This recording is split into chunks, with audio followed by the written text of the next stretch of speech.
తొలి ఏకాదశి హిందువులకు, ముఖ్యంగా తెలుగు ప్రజలకు అత్యంత పవిత్రమైన పండుగ. ఆషాఢశుద్ధ ఏకాదశి నాడు వచ్చే ఈ పర్వదినం నుంచే శ్రీ మహావిష్ణువు యోగనిద్రలోకి వెళతారు. ఈ ఏడాది తొలి ఏకాదశి జులై 6వ తేదీ ఆదివారం నాడు వస్తోంది. ఏకాదశి తిథి జులై 5వ తేదీ సాయంత్రం 6:59 ప్రారంభమై జులై 6వ తేదీ రాత్రి 9:15 ముగుస్తుంది. ప్రతి ఏటా ఒకేవిధంగా జరుపుకునే బదులు ఈసారి తొలి ఏకాదశిని కొంచెం కొత్తగా, మరింత అర్థవంతంగా జరుపుకుందాం. ఇందుకు సంబంధించి కొన్ని అద్భుతమైన ఆలోచనలను ఈ వీడియోలో తెలుసుకుందాం. అంతకన్నా ముందు మీరు ఈ ఛానల్ను మొదటిసారి చూస్తున్నట్లయితే ఛానల్ను సబ్స్క్రైబ్ చేసుకుని బెల్ ఐకాన్ను నొక్కండి. దీని ద్వారా మేము చేసే ప్రతి వీడియో నోటిఫికేషన్ ద్వారా మీకు చేరుతుంది. తొలి ఏకాదశి నాడు ఉపవాసం ఉండటం, పూజలు చెయ్యటం మామూలే. అయితే ఈసారి ఈ పండుగను ప్రకృతికి దగ్గరగా జరుపుకునే ప్రయత్నం చేద్దాం. ఏకాదశి రోజున లేదా అంతకుముందు మీ ఇంట్లో కానీ, ఇంటి బయట కానీ ఒక చిన్న మొక్కను నాటండి. శ్రీ మహావిష్ణువుకు ప్రీతికరమైన తులసి, ఉసిరి, వేప వంటి మొక్కలను ఎంచుకుంటే మరీ మంచిది. తులసి మొక్కను సాక్షాత్తు లక్ష్మీదేవి స్వరూపంగా భావిస్తారు. విష్ణువుకు అత్యంత ప్రీతిపాత్రమైన తులసిని నాటడం ద్వారా ఇంట్లో సుఖశాంతులు, సంపదలు వృద్ధి చెందుతాయని నమ్ముతారు. ఉసిరి మొక్క కూడా విష్ణువుకు ప్రీతికరమైనది. దీనిని పూజించడం ద్వారా ఆరోగ్యం, దీర్ఘాయువు లభిస్తాయని విశ్వసిస్తారు. వేప చెట్టును పవిత్రంగా భావించడమే కాకుండా దాని ఔషధ గుణాల వల్ల ఆయుర్వేదంలో దీనికి గొప్ప స్థానం ఉంది. ఇది పరిసరాలను శుద్ధి చేయడంతో పాటు పర్యావరణ సమతుల్యతను కాపాడుకోవడంలో సహాయపడుతుంది. మొక్క నాటేటప్పుడు మీ మనసులోని అహంకారాన్ని, దురాశను తగ్గించి పచ్చదనాన్ని, ప్రశాంతతను పెంచాలని సంకల్పం చెప్పుకోండి. పర్యావరణ పరిరక్షణకు, ప్రకృతితో మనకున్న బంధాన్ని పెంపొందించడానికి ఇది ఒక మంచి అవకాశం. ఇలా చెయ్యడం వల్ల ఈ ఏకాదశి పండుగ కేవలం మన శరీరాన్ని శుభ్రపరుచుకోవడం మాత్రమే కాదు, మన పరిసరాలను, మన భూమిని కూడా శుభ్రపరచడం అవుతుంది. పచ్చదనం మనసును ఆహ్లాదంగా ఉంచుతుంది, సానుకూల ఆలోచనలను నింపుతుంది. ఈ చిన్న ప్రయత్నం ద్వారా భవిష్యత్ తరాలకు మంచి వాతావరణాన్ని అందించడంలో మనం భాగస్వాములం కావచ్చు. ప్రకృతిలో లీనమై పచ్చదనం మధ్య ధ్యానం చెయ్యడం వల్ల మానసిక ప్రశాంతత లభిస్తుంది. శ్రీ మహావిష్ణువు యోగనిద్రలోకి వెళ్లే సమయం తొలి ఏకాదశి. ఈ ఆలోచనను మనం కూడా మన అంతర్గత ప్రశాంతతకు అన్వయించుకోవచ్చు. ఈ పవిత్రమైన రోజున మనం కూడా మనలోని కోరికలను, లౌకిక వ్యామోహాలను పక్కన పెట్టి అంతర్గత యోగనిద్రకు సిద్ధపడదాం. ఉపవాసంతో శరీరాన్ని శుభ్రపరుచుకున్నట్లే ధ్యానంతో మనసును శుద్ధి చేసుకోవచ్చు.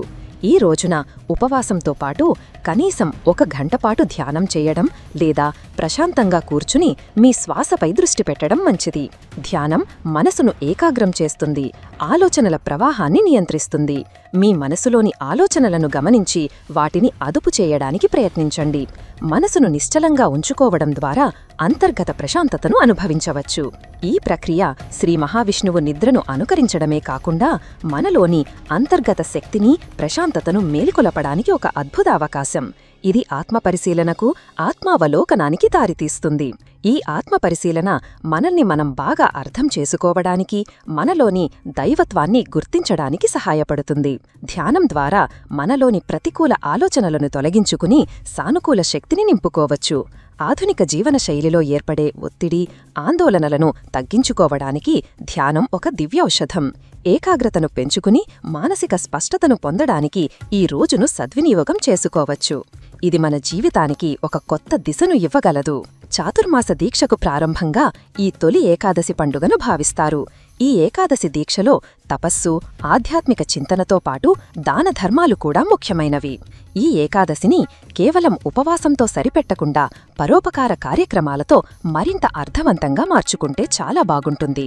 మీ పరిధిలోని పేదలకు, వృద్ధులకు, నిరాశ్రయులకు అన్నదానం చెయ్యడం లేదా వారికి అవసరమైన దుస్తులు, నిత్యావసర వస్తువులు అందించండి. సమాజ సేవలో పాల్గొనడం ద్వారా మనం మానవత్వాన్ని చాటుకోవచ్చు. గోవులకు ఆహారం పెట్టడం లేదా పక్షులకు గింజలు వేయడం వంటివి చింత పనులైనా మంచి ఫలితాలను ఇస్తాయి. గోసేవ అత్యంత పుణ్యకరమైనది. పక్షులకు ఆహారం అందించడం ద్వారా జీవకారుణ్యాన్ని ప్రదర్శించవచ్చు. ఈ దానధర్మాలు మనలో దయ, కరుణ పెంపొందిస్తాయి. మనకు ఉన్నదాన్ని 10 మందితో పంచుకోవడం ద్వారా దైవానుగ్రహం లభిస్తుందని కూడా హిందూమత ఆచారంలో బలంగా నమ్ముతారు. స్వార్థాన్ని త్యజించి నిస్వార్థ సేవ చేయడం ద్వారా కర్మ బంధాల నుంచి విముక్తి పొందవచ్చని కర్మయోగం బోధిస్తుంది. ఈ తొలి ఏకాదశి రోజున కర్మయోగాన్ని ఆచరించడం ద్వారా ఆధ్యాత్మిక ఉన్నతిని సాధించవచ్చు. ఇతరులకు సహాయం చేయడంలో కలిగే ఆనందం అమూల్యమైనది. ఇది మన మనసుకు శాంతిని ప్రసాదిస్తుంది. ఇతరుల ముఖాల్లో చిరునవ్వు చూడటం ద్వారా కలిగిన సంతృప్తికి మించినది ఏదీ లేదు. ఈ తొలి ఏకాదశిని జ్ఞాన సముపార్జనకు అనుకూలమైన రోజుగా మార్చుకుందాం. ఉపవాసం ఉండే సమయంలో లేదా విశ్రాంతి తీసుకునే సమయంలో ఆధ్యాత్మిక గ్రంథాలను చదవండి. భగవద్గీత, విష్ణు సహస్రనామం, రామాయణం, మహాభారతం వంటి ఆధ్యాత్మిక గ్రంథాలను చదవడం ద్వారా జ్ఞాన సముపార్జన చెయ్యడమే కాకుండా ఆధ్యాత్మికతను అలవరుచుకోవచ్చు. భగవద్గీత జీవిత సత్యాన్ని, ధర్మాన్ని బోధిస్తుంది. విష్ణు సహస్రనామం విష్ణువు యొక్క 1000 నామాలను కీర్తిస్తుంది. దీనిని పారాయణం చెయ్యడం వల్ల పాపాలు తొలగిపోయి పుణ్యం లభిస్తుందని నమ్ముతారు. రామాయణం, మహాభారతం వంటి ఇతిహాసాలు ధర్మబద్ధమైన జీవనాన్ని ఎలా గడపాలో తెలియజేస్తాయి. ఈ గ్రంథాలలో పొందుపరచబడిన జ్ఞానం జీవితానికి మార్గనిర్దేశం చేస్తుంది. ఇలా చెయ్యడం మనసును సాత్వికంగా ఉంచడమే కాకుండా జ్ఞానాన్ని అందిస్తుంది.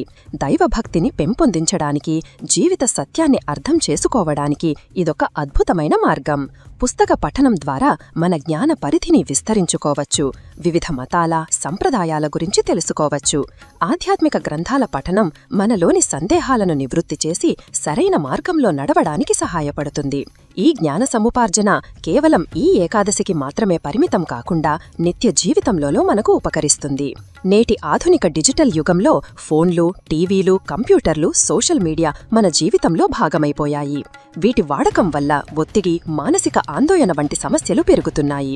తొలి ఏకాదశి నాడు కేవలం ఆహారం మీద మాత్రమే కాకుండా డిజిటల్ ప్రపంచం పట్ల కూడా కొంత నియంత్రణ పాటిద్దాం. ఈ తొలి ఏకాదశి పండుగ రోజున కనీసం కొన్ని గంటల పాటు ఫోన్, కంప్యూటర్, టీవీకి దూరంగా ఉండడానికి ప్రయత్నం చేద్దాం. డిజిటల్ డిటాక్స్ ద్వారా మన మనసుకు విశ్రాంతిని ఇవ్వవచ్చు. ఈ సమయాన్ని కుటుంబంతో గడపడానికి, ప్రకృతిని ఆస్వాదించడానికి లేదా ఆధ్యాత్మిక కార్యక్రమాల్లో పాల్గొనడానికి కేటాయిద్దాం. కుటుంబ సభ్యులతో మాట్లాడటం, ఆటలు ఆడటం లేదంటే ప్రశాంతంగా కూర్చుని సంగీతం వినడం వంటివి చేయవచ్చు. ఇది మనసును ప్రశాంతంగా ఉంచడంతో పాటు అనవసరమైన ఆలోచనలు, ఒత్తిడిని తగ్గిస్తుంది. డిజిటల్ డిటాక్స్ ద్వారా మనకు మనమే ఒక మంచి బహుమతి ఇచ్చుకున్నట్లు అవుతుంది. ఈ వినూత్న ఆలోచనలతో తొలి ఏకాదశిని కేవలం సంప్రదాయం ప్రకారం మాత్రమే కాకుండా ఆత్మ వికాసానికి, ఆధ్యాత్మిక ఉన్నతికి ఒక గొప్ప అవకాశంగా మలుచుకుందాం. మన కుటుంబం, స్నేహితులతో ఈ ఆలోచనలను పంచుకుని ఈ తొలి ఏకాదశి పండుగను మరింత కొత్తగా జరుపుకుందాం. ఈ డిజిటల్ విరామం మనకు తిరిగి శక్తినిచ్చి రోజువారీ జీవితాన్ని మరింత సమర్థవంతంగా నిర్వహించగలదు.